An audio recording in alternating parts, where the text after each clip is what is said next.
Lomba burung berkicau Kapolres Cup kedua ini merupakan event yang kedua kali.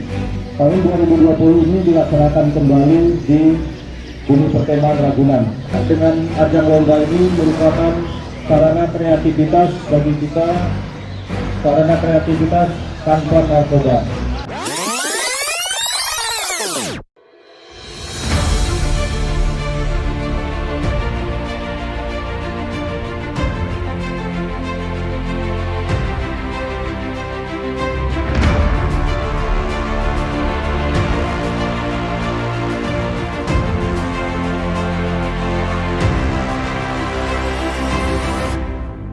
Sangat senang dan bangga atas acara Kapolres Cup. Semoga kedepannya makin lebih bagus, makin lebih banyak, dan makin tertib pastinya.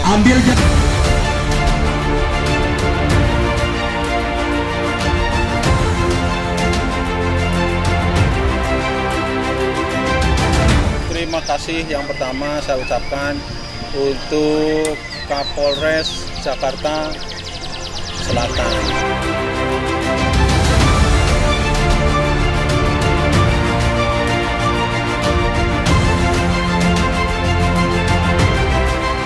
Hidup Jamania!